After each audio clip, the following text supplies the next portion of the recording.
এটা কি আপনার প্রথম বিয়ে? বুঝলাম না। এটা কি আপনার প্রথম বিয়ে? জি। বর্তমানে কোনো গার্লফ্রেন্ড আছে? না অতীতে ছিল? না, অতীত বর্তমান কোনো কালই কোনো গার্লফ্রেন্ড ছিল না। কেন ছিল না? আমি কখনো কোনো প্রেম করিনি তাই। কেন প্রেম করেন? আপনার কি কোনো শারীরিক সমস্যা আছে? আসতে মানুষজন শুনতে পাবে।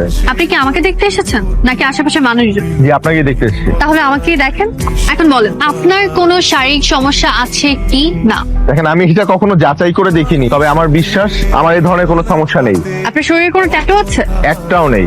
আপনি চাইলে আমি আপনাকে। না না না, না, থাক। আপনি আমাকে এতগুলো প্রশ্ন করছেন কেন? কারণ আপনি কানাডা থাকেন, অথচ আপনার গার্লফ্রেন্ড নেই, কখনো প্রেমও করেননি। ব্যাপারটা কেমন অস্বাভাবিক না? আমি প্রেম করিনি কারণ আমি প্রেম করার মতো কাউকে খুঁজে পাইনি তাই। নাইট ক্লাবে যান? না আচ্ছা, আপনি কি আসলে কানাডা থাকেন? না আপা, আমি আন্দরকিল্লা থাকি। আমার সাথে একদম ফাইজলামি করবেন, আমি আপনার বেআইন না।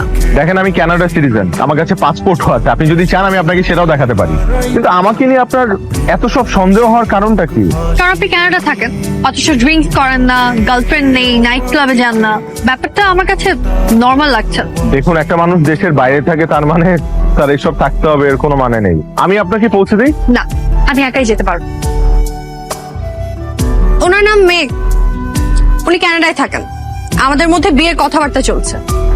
সম্ভবত উনি আমাকে ইমপ্রেস করার জন্য এখানে এসেছেন। তাই?